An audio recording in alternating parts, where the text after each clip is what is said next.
My brother-in-law died suddenly, and now my sister and her kids have to sell their home. That's why I told my husband we could not put off getting life insurance any longer. An agent offered us a 10-year, $500,000 policy for nearly $50 a month. Then we called SelectQuote. SelectQuote found us identical coverage for only $19 a month, a savings of $369 a year. Whether you need a $500,000 policy or a $5 million policy, SelectQuote could save you more than 50% on term life insurance. For your free quote, go to SelectQuote.com. SelectQuote.com. That's SelectQuote.com. SelectQuote. We shop. You save. Full details on example policies at SelectQuote.com/commercials. Lucky Land Casino, asking people, what's the weirdest place you've gotten lucky? Lucky? In line at the deli, I guess? Aha, in my dentist's office. More than once, actually. Do I have to say? Yes, you do. In the car before my kids' PTA meeting. Really? Yes. Excuse me, what's the weirdest place you've gotten lucky? I never win and tell. Well, there you have it. You can get lucky anywhere, playing at LuckyLandSlots.com. Play for free right now. Are you feeling lucky? No purchase necessary. Void where prohibited by law. 18+. Terms and conditions apply. See website for details.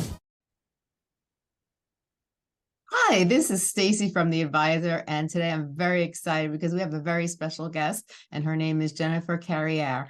Now, she's here, but before we begin, I just want to do a real quick shout out to DMAworld.com. They are a marketing consulting agency who really focuses on helping small business grow into large businesses. They don't want you to get scammed by those big marketing companies. So their goal is to help those startup businesses grow and become the businesses that they are deserving of and that they were meant to become. So check out DMAworld.com, and they are great marketing consultants, and they want you to come visit them so they can help you grow into your dream position. So thanks so much for having DMAworld.com sponsor our show. And I'd like to get right on to talking to Jennifer. Jennifer, I'm so excited to have you on the show.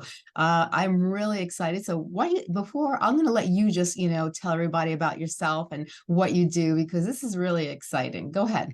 Okay, so I'm from New Orleans, Louisiana. So grew up in the suburbs, just sort of a traditional, path. I thought I was going to become an engineer. I actually did briefly become an engineer. I thought I was going to do my, schooling and graduate and have a normal 9 to 5, until I retired. I ended up deciding the first go round to major in French and communications instead of engineering. So my first career out of college was at a nonprofit, as a cultural center, a French cultural and education center called the Alliance Française. And I worked my way up to director. Enjoyed that a good bit, but regretted not completing an engineering degree. So I ended up going back to a different college to take more classes and ended up getting hired at the Corps of Engineers in the civil engineering department. Thought I was all set at that point. Had a nice 8 to 4 schedule, 15 minutes from the house in my hometown with all my friends. Got a random call, I believe it was actually a text from an actor friend of mine who was working on a TV show that was shooting in Louisiana. Of course, we have nice tax incentives for film and television in Louisiana. He said, "We're in a bind. We need someone who is approximately your size and complexion. Can you bail at work and come to set and fill in and help us out with a stand-in position?" So my boss was really cool about it, and I went ahead and did it. Those guys invited me back to complete the episode standing in for a female actor. And then they asked me to come back the next episode for someone else. And so long story short is, at the Corps of Engineers, I had an opportunity to freeze my work status without penalty. So I could freeze it for up to 6 months. And lo and behold, that is what I ended up doing because I was able to. So I took advantage of that. I was working on the TV show happily. As we were closing in on the 6-month period, my boss texted me and said, "Are you planning on coming back? Because it kind of doesn't seem like you are. You haven't been in touch." And I said, "Gene, actually, I don't think I am. And I think I ought to go ahead and resign." So, they were very cool about it. They knew that I was, just following something that felt right, because it was just electric and just magic working on set. And I knew that that was a direction that I had to explore. I couldn't forget about it. So I resigned from the Corps of Engineers and pretty much promptly upon resigning was hit with the writer's strike of 2007, where all work shut down.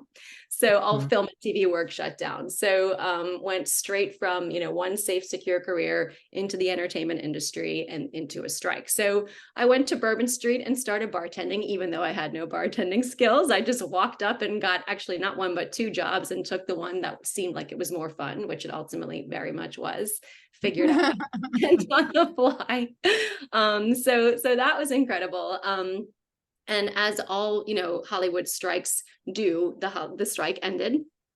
And as a matter of fact, the fact that there was a strike happening while I was entering, first dipping my toe into the entertainment industry benefited my career enormously. It benefited everyone, frankly, because there was just this avalanche of work, for years. So I got really, really, really good. I was working like crazy, just, puzzle piecing in every single day on set that I could. I was drawn to the amazing script supervisor role, which I never would have even known about had I not become a camera assistant first. And a camera assistant said to me, I really think your personality and just sort of your qualities that would lend themselves well to script supervising. And I'm like, what on earth is a script supervisor? And he was like, let me come introduce you to someone. So and then he brought me over to meet the script supervisor, who ultimately became my script supervising mentor, taught me everything I needed to know and got me into the industry and got me jobs. So I'll never, ever be able to thank that man enough. I ended up repaying him by having him stay in my house for free because his family was based in another state. So he got to live rent free at my place for a couple of years, which was my way of, thanking him for the great gift of training me and getting me into script supervising. And then it's just been an amazing, career since then. A joyful career is what I mean to say. Right. So I love working. I love being busy, and there's no better position on set to stay really, really busy and just always be, solving problems, and just getting into the mix with the director and the actors and all the people who are like concentrating all day long. So that's how I got into it. Yeah. Now, for people who don't know what a script supervisor is, can you tell people a little bit more in depth about what it's about? Absolutely. So I have my own definition of what a script supervisor is. This is not what you're going to find online, but this is what I know to be true. A script supervisor is a mini director, mini producer, actor wingman, screenwriter representative, and editor advocate, all rolled into one amazing film job. Okay, so we truly tie together all of the work of those other key players. So I am a foot away from the director all day long, anticipating getting ahead of the director even. So I have to stay a few steps ahead of the director. So they're going to turn to me and ask me, are we in the right, context? Are we coming in with the right previous circumstances? Do we know where we're going? Does this all fit where it's supposed to be?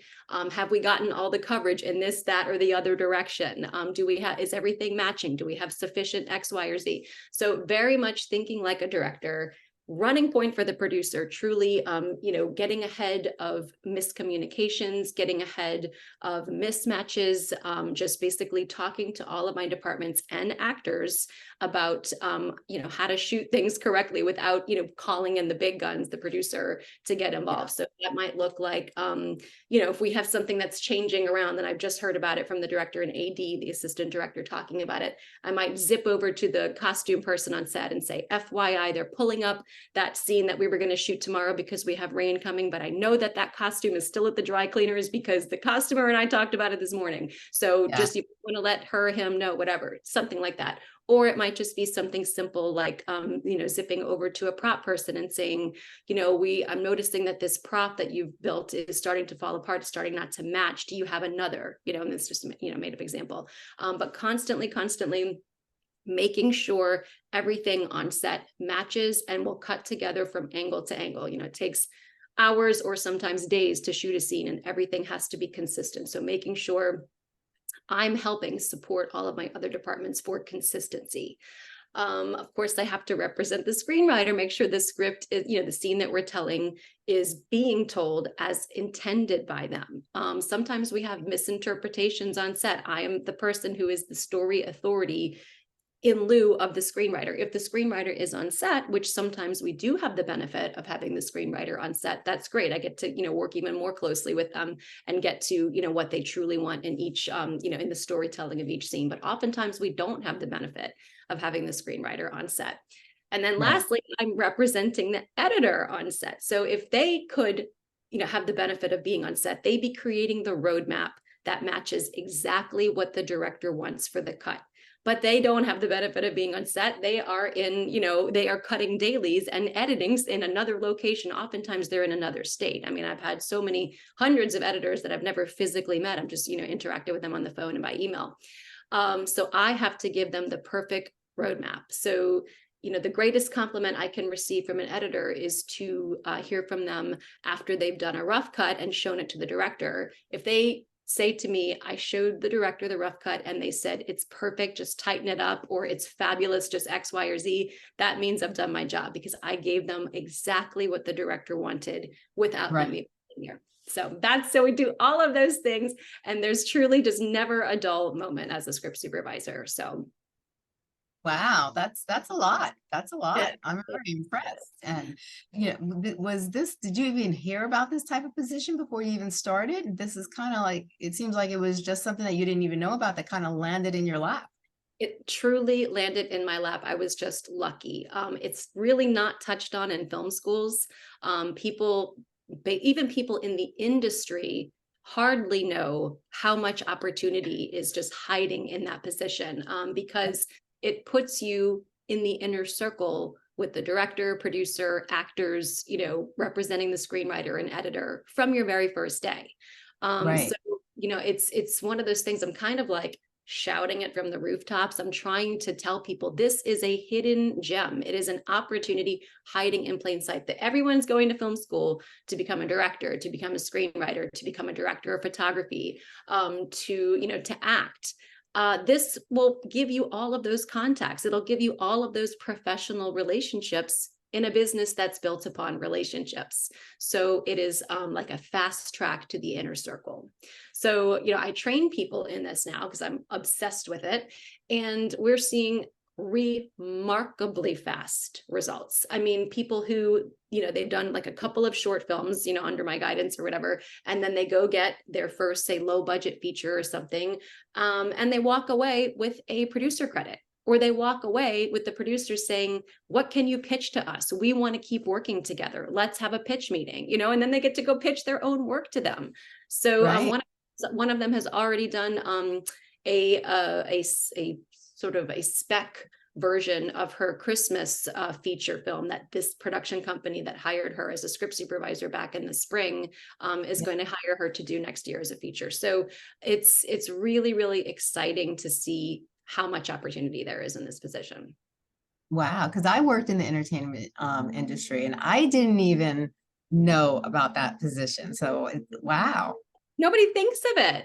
Were you in front of the camera? I was behind the scenes, so I was the person to help put the show together, kind of like behind, to coordinate the show, put everything together. Wow, I never even heard about that. That's amazing. Gosh. You should look into it. I'm telling you, like it's just a hidden gem, and there's just never a dull moment. I mean, I'm literally sharing a brain with the director all day and getting to work with actors on, matching their performance and making sure their performances are usable in the edit, talking character choices and previous circumstances and where we're going. It's just, I'm in the story and I'm right in the center of the filmmaking all day. So it's really cool. That sounds very cool. That's very exciting. Now, is this something that you travel consistently, and does it require a lot of traveling? It doesn't require travel, but there is the possibility of travel if you want to. So, I've decided in certain instances, I have deliberately taken work out of town just to go see a new town. It's like paid vacation. So, I had a chance to go to Boston for a long time. I was also offered something in LA and was, I would have had to move there. I was planning to move to LA. I was already talking with the union. It was a requirement to do this ABC show. And then I took the Boston gig instead because I've not spent time in New England, or I had not at that point. And falling in love with New England. So can't wait to get back. I've oftentimes decided to work at home just to be closer to family. And I've also frequently decided to take gigs out of town for paid vacations. So that's what I call it, because it's like it's on the company's dime, I mean, they're funding all the travel, you're getting the per diem and the car and the housing and the, it's just like what's not to like about it. So yeah, it's been very, very exciting. Wow, that sounds very exciting. Now, you said that this is very easy for people to actually dab into if they're interested, and you actually created like a workshop for it. Can you tell us a little about that? So I did because I'm really trying to spread the message. I just did a free overview workshop that I recorded, and then I created all of this crazy sort of fun B-roll, and I did these animated explainer videos to try to to break down tricky concepts and make it really digestible. So I edited it down like really, really tightly. So it's like 51 minutes and it just flies by. And then I did use some of my wonderful clients who just, had a early, amazing success, do case studies, and then I peppered those throughout as well. So people can really see what the opportunity is and how you start, so the goal is to share it with people. This is what it is. This is the opportunity that exists. And here's how you start. If you're interested, you should go for it. So yeah, so it's a, super quick and fun and densely packed with information workshop that's just available for anybody who wants it. So totally free. Wow. So maybe you could help people understand, because, people might think, wow, that sounds really excited, but, I don't think I could do it. I don't even know how. Like, what would you tell those people? Like, how would you guide them or give, maybe some tips that could like lead them into the right direction and, help them actually get started or, and figure out a way to actually get into it. People absolutely should just learn just enough to get through, say, one day on a volunteer project, like an indie filmmaker in your town or something. Like my very first experience was during the 48-hour film fest. Okay. So my buddy, actually the same buddy that got me into television in the very, very beginning when he asked me to come be a stand-in, he was running his own 48-hour film fest team. He brought me on as the assistant director and the script supervisor. And there's a lot of overlap in the assistant director and the script supervisor's interests anyway, efficiency and shooting things correctly the first time and so forth. So it made sense to do both jobs and it worked out really well.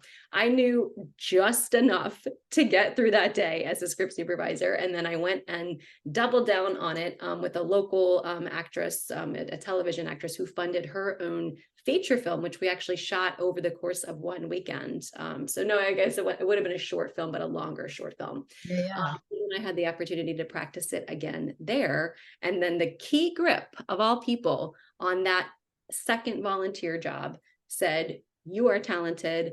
There is a low budget feature shooting in Thibodaux, Louisiana. I just got hired. You need to go apply." And he set me up with an interview with the director, the key grip. And I drove down there and got that first feature film. So that was my first paid feature film. It was actually good money. That was my first experience going down and getting, housing and car and, all the rest of it. So it was, again, like a paid vacation, and also got to learn how to do the job really well, just through practice. So I would encourage people, learn just enough to get onto a short film set and just practice it. The stakes are low in that setting. You're helping, you're adding value to their set, but you're also getting your mistakes out of the way in a lower stakes environment and figuring out your workflow, and then at the same time, you're meeting all of these other contacts. Inevitably, even on short, volunteer projects, there are going to be people who will also do it professionally, who are just volunteering to meet people, to practice, and to make art. So every single volunteer gig that you do will lead via the contacts to paid work. And so I really try to drive that home to my students and my clients, that you just volunteering in the role will lead to paid work in the role. And that's when it gets really rewarding.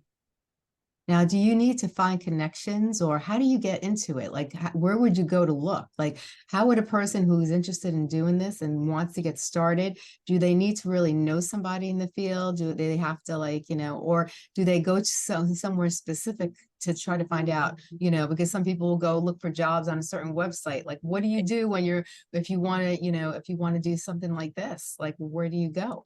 So I have found after seeing, I've trained over 200 people in the role. The job boards, you can apply to these big, massive, job postings on job boards, but those more often than not do not lead to the results that we see. The more often my people get their jobs from their connections. So just starting from zero. I knew a guy from being a fan of the theater. Okay. He was a theater actor and then he became a TV actor. So he was a high school friend who brought me into it because I was the right size and complexion and could walk and could get onto set that day because I could take off work. If you know no one now, you will know someone simply by talking to everyone. Who knows anyone in film, who's making a film. You can get into social media groups, filmmaking groups in your area. There are, of course, script supervisor groups online. It does not take long to meet people who are making films in the market in which you want to work. You can even go to your states. There might be a film commission in your state. Most of the states in the US have film and TV tax incentives. There are also film and TV tax incentives all over the globe. So this applies to people outside the US as well. You can call your state film commission, or I would really just recommend starting with your friends and just get into 1 or 2 filmmaking groups in your desired market. And it will not take long. Start posting saying, I'm interested in becoming a script supervisor. Who's got something? I'll totally volunteer my time. I have some idea of how to do it, and I'll bring a lot of value to your set and save you time, both on set and in post, in post-production. So truly, I started from zero, and everyone else I've trained has started from zero. Many people that I've trained who are now successfully doing it had zero background in film and TV. So, oh, wow.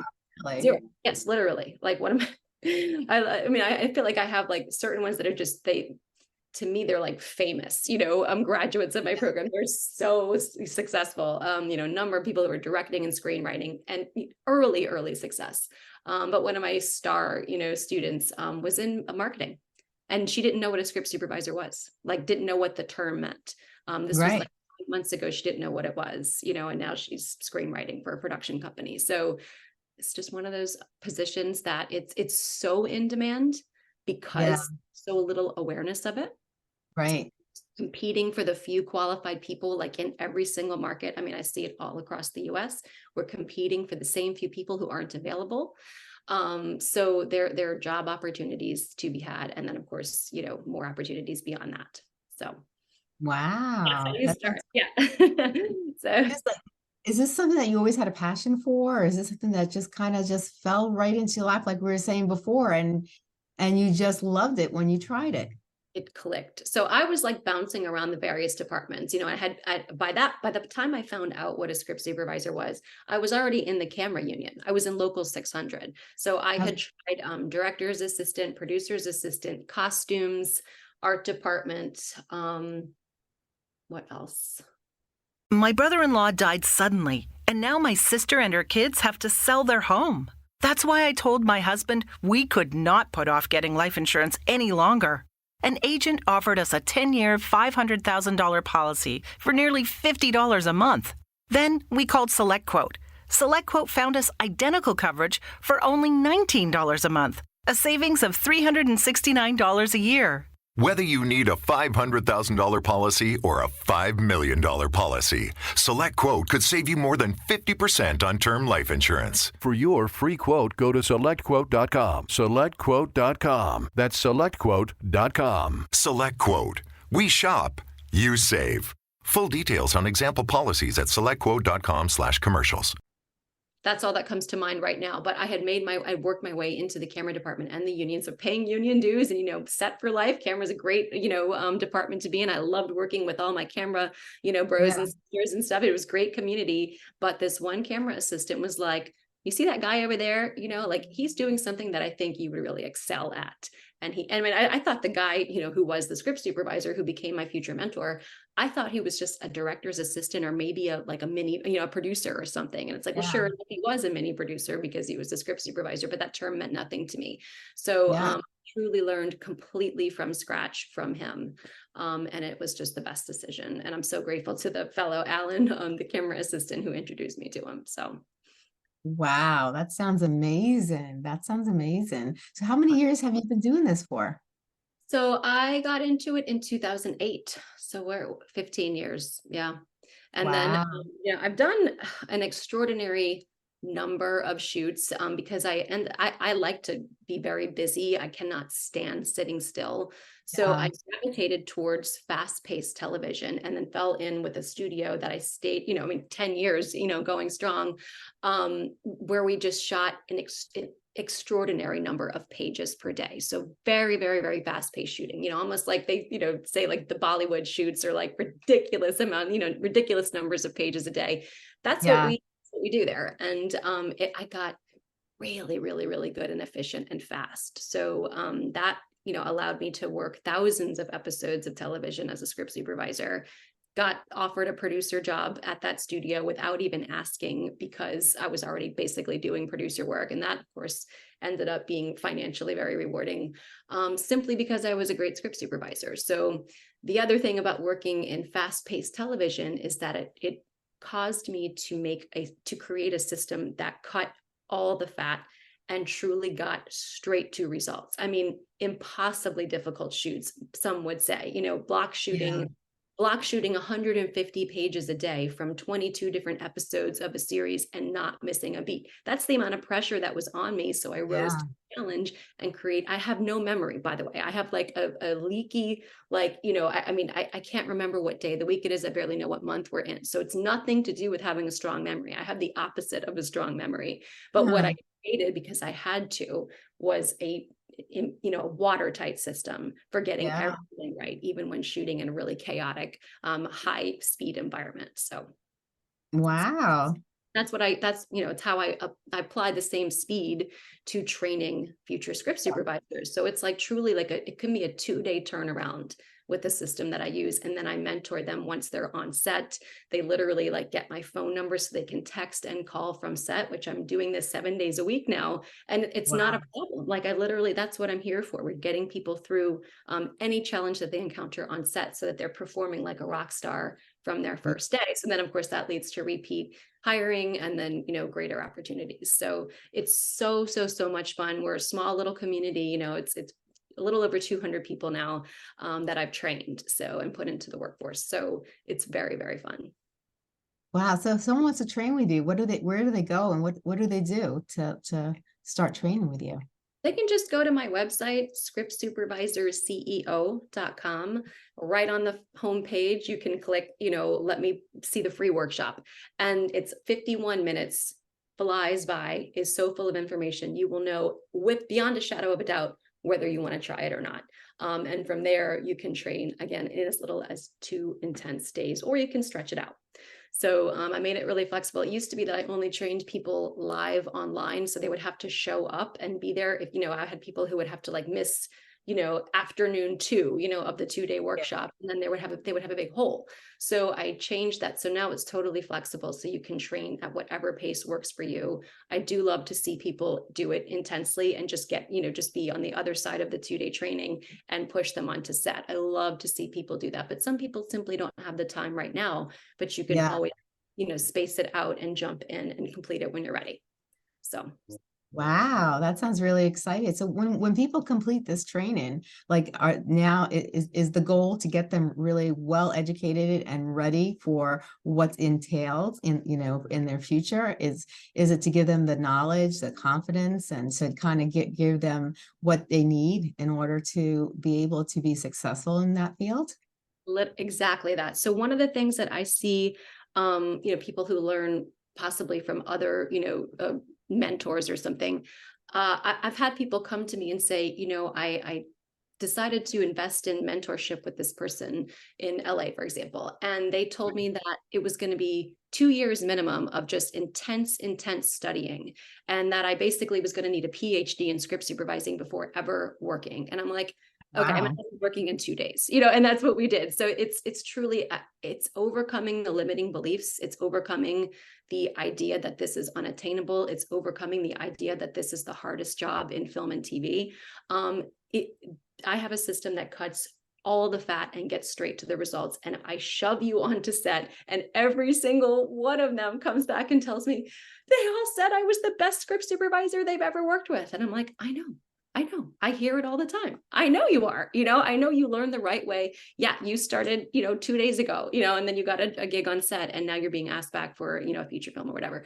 So it basically completely, flips, the old way of thinking on its head. Like this is about getting you to work now, not someday or never. So Right. it's really, really important to me to overcome the limiting belief and just get people working. And then as soon as they do it and they get all that amazing feedback, they're like, dang, I didn't know it was going to be this good, this fast. So Yeah. yeah, it's really, really, I'm proud of what they're doing and I'm proud of it. Just in general. Yeah. So people can actually make a sustainable amount of income so they could live a very comfortable life doing this. Not only that, I mean, started making so much more than I did as an engineer. Like 1 year into it, I was like, oh, wow, this is definitely the right move.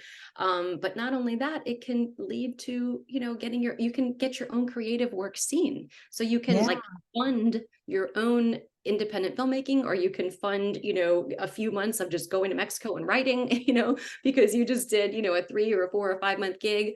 You can kind of choose your own schedule. I tell some of my people who are not ready to leave their 9 to 5s because they're, they just feel secure and they like their benefits or whatever. And I say, well, then don't leave your 9 to 5, go ahead and just pick up second unit days, or pick up shorts. Just make it work with your existing schedule. There's no one size fits all. It's much more customizable than people realize. Right.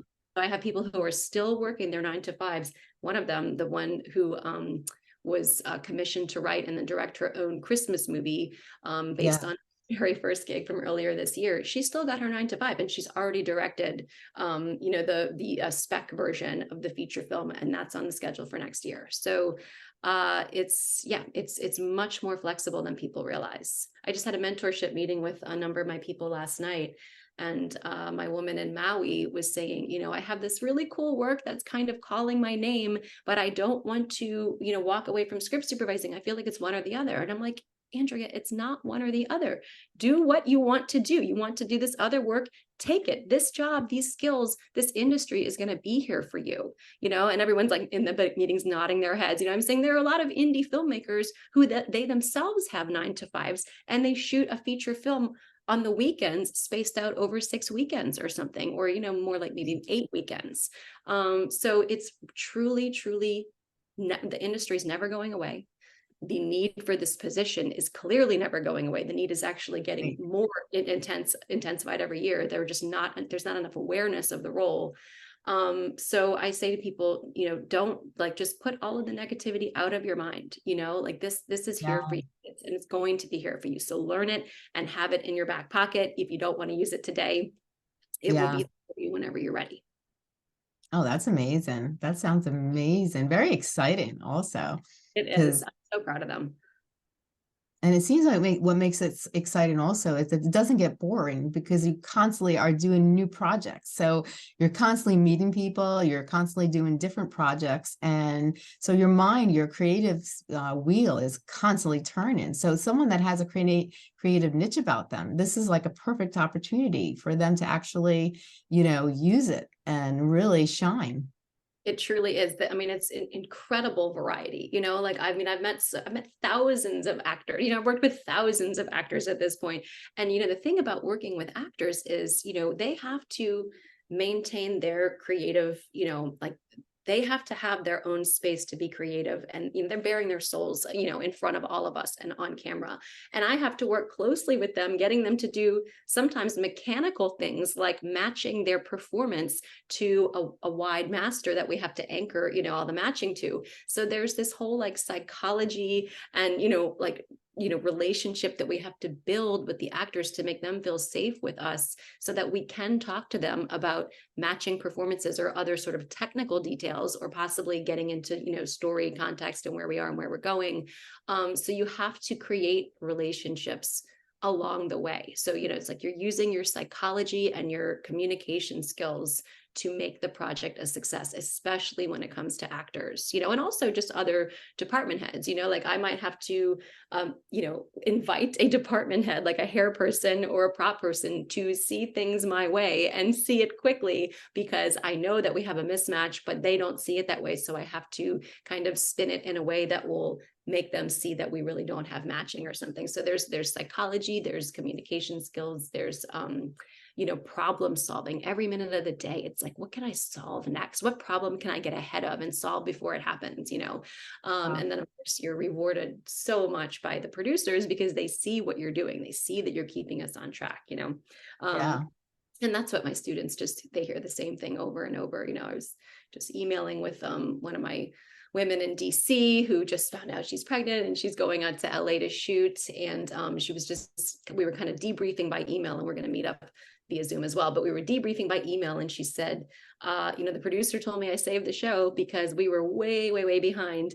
And I offered a creative, you know, solution, you know, some cuts and some changes and things. And, you know, the exact quote, I mean, I have it in, you know, my email, she was saying, the producer said, thanks to you, we finished the film on time and under budget, and, you know, shot everything correctly. So, I mean, it was something even a little bit better than that. I'm just kind of recalling it. But, you know, it's just the same thing over and over. You're a mini producer, you're a mini director, you're an actor wingman, you're a screenwriter representative, you're an editor advocate. And that's just what you get to do all day. And it is so, so much fun. That's wonderful. That's very exciting. And so you can basically do this with TV. You can do this in the movie industry. You can, you know, this position's open for all different areas, probably reality TV shootings also.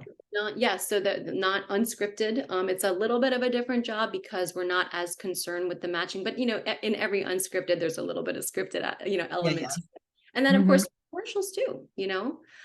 So, you know, commercial work is cool. I do like the storytelling of narrative. So I like working a narrative best. Yeah. Truly, you know, you're a creator in a sense. You're a creative and also a technical person. You're a producer, and you're making sure that we're all keeping everyone honest with the technical matching and so forth. So I get to put on, you know, my engineering hat, you know, my problem solving hat, and then my creative hat, you know, my love of theater and cinema. So, you know, the two get to, you know, I marry the two together, and it's just so much fun. There's just truly never a dull moment.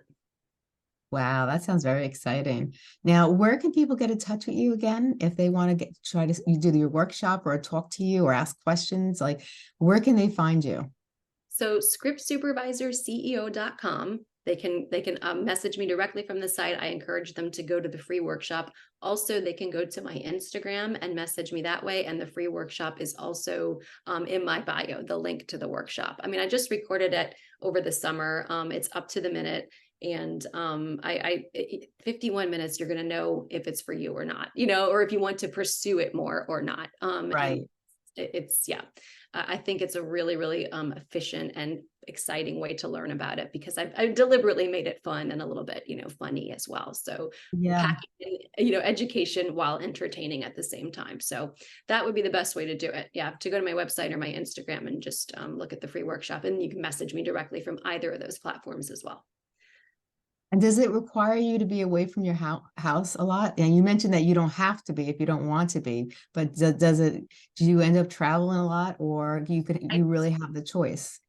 I deliberately chose, just for fun, more distant hire gigs than local gigs. Now, of course, the first 3 years, though, actually, that's not true, because there was so much work in Louisiana, where I'm from New Orleans. And of course, Louisiana is one of many states with film and TV tax incentives. After that ended, you know, there simply were not anywhere close to enough people to do the job. So we're bringing in people from LA and New York like crazy. So that was one of the big things too. I am training workforce, you know, to work locally in each of these tax incentive states. So stayed booked the first 3 years. And I mean, I would do, you know, Monday to Friday on, say, a feature in Baton Rouge or Lafayette, you know, and then I would cram in like a second unit stunt day on a big studio film in New Orleans. So I'd be driving at night, you know, and just like packing in a 6th day in there, have a little rest on Sunday, and travel back Sunday evening to, you know, central Louisiana or something. And I time of my life. I didn't have to work that much. I wanted to work that much because it wasn't work. I was getting paid to just have an amazing time, and Yeah. so that's how it really snowballed for me and how I got really good really fast. Again, thanks to the writer's strike. Had that not happened, I might not have had that cascade, or rather that tidal wave of work to just Yeah. ride for years, and then it wasn't long before other markets started calling because, I was a standout, I guess, in the community, just in terms of work performance. And so, other markets talk to each other, when they're, let's say Atlanta's like, we are completely out of people. We can't get anyone else from any other coast. Let's call our neighbors. Let's call Alabama. Let's call Florida. Let's call Louisiana, and so it wasn't long before Atlanta started calling. Of course, Atlanta's like Hollywood South. Yeah. And then it just grew from there. Yeah. So. Wow. They're very exciting. Very exciting. Now, is there any tips that you'd like or anything that you'd like to close it off with? Any suggestions or any advice or anything? My advice to anyone who's interested about dipping their toe in the entertainment industry, who thinks it might be risky, do it. You are not at risk. You do not have to leave your existing job. You can start while you're still working, while you change nothing else about your life. You can start making movies. You can start it, and this position is going to start you in the center of it all with the director, the actors, the producers, the screenwriter, and the editor from your first day. Just try it. You have nothing to lose, and you're just going to have an amazing time. If anything, even if you don't want to go into film and TV eventually, just get onto set and do this job. I'm telling you, it will be the time of your life. Wow. This sounds I'm really. go for it. Yeah, just go for it. Yeah. Just Oh do my it. God. That sounds so exciting. Very exciting. I'm so glad you came on the show today to share all this, and congratulations on all your accomplishments. This has been a wonderful journey for you, it sounds like. I can't even believe it's actual work because it's so much fun, so I appreciate you saying I'm accomplished. I'm just doing, what comes naturally. It's just, it's there. And it's just this hidden gem, and I was lucky enough to be introduced to it early in my film career. So I, redirected straight into that instead of going the camera route. So thank you so much. And thank you for letting me talk about it, because I really feel that people don't know about it. It's just, they either don't know about it or they have a sort of a misunderstanding about it. So Yeah. I did. So yeah, it's great. Yeah, well, I told you I worked in the industry and I didn't even hear about that position. I didn't even know about it. So, it's news to me. And it sounds so exciting. I think the best thing is when you have a job and you love what you're doing, because people who have to wake up and they have to go to work and they're unhappy with the position they have, and it's literally they're just dragging their feet because they hate their job. They hate the people around them, whatever the case may be. But when you have Living for the weekend. living for the weekend. But when you have a job that you love, it's like a whole different world, a whole different feeling. And mentally, I think it's refreshing, it's like you're enjoying your life. You're enjoying, your journey, your destination, mentally, physically, spiritually. It's like all, beneficial for you. Well, it's so important to have variety, a variety of experiences, a variety of locations, a variety of people in your life. When you do the same thing, when you drone in and out the same thing every single day, that is a recipe for depression, and as much as I loved working at the Corps of Engineers, I was like, I'm in a cubicle. This is my day. It's 8 to 4 every day in the same cubicle at the same computer. I'm grateful for the opportunity, for the experience, but I almost feel like since setting foot, in the film industry, I haven't worked a day. I just get paid to have fun and meet amazing people and make art, and work closely with artists and get paid to travel. It's just like, and also financially, it was so much more rewarding than my salary job. There's money in the entertainment industry, turns out, so of course that can be challenging for people who are in a very oversaturated, of course it's very competitive for actors. Obviously there's huge reward, but there's also, a huge amount of competition. This role is like the most in-demand job in film, and you get to meet all of the actors and you get to meet all the producers and casting, or, whoever it is that you want. to meet. Yeah. And the relationships are what then, can take you further. It can get your acting reel in front of a producer or a director. It can get Right. your screenplay in front of a screenwriter. So relationships are everything in entertainment. And Yeah. this gives you all the relationships, so if you impress them, which that's what I deliberately created a program that every single person walks away saying they told me I was the best they've ever worked with and they can't wait, they're inviting me back. Once you create amazing relationships, it just snowballs, so it gets Yeah. really good really fast. That's amazing. Oh my gosh. Well, Happy. thank you so much, Jennifer. This has been a wonderful experience. And, I'll put all this information inside our description bar so everybody who is interested can look up the workshop, your website, and how to contact you if they have any questions. Thank you so much for sharing all this information and congratulations. Congratulations on everything. This has been a very exciting journey for you. And I think you've done a hell of a lot. So again, congratulations on all Been your an accomplishments. 15 years, yeah. So Yeah. well, thank you, Stacey. I hope to talk to you again. You've been so kind. I really appreciate it. Oh, definitely. I'd love to have you back on the show. This has been a great experience. And thank you so much for sharing all this. You got me excited. Oh, well, thank you, lady. Come on, bring it. Definitely, definitely. Call So me. I will call you, definitely. Yeah. So you have a great day and thank you so much. All right. Have a great one. You too. Bye-bye. Bye. My brother-in-law died suddenly, and now my sister and her kids have to sell their home. That's why I told my husband we could not put off getting life insurance any longer. An agent offered us a 10-year, $500,000 policy for nearly $50 a month. Then we called SelectQuote.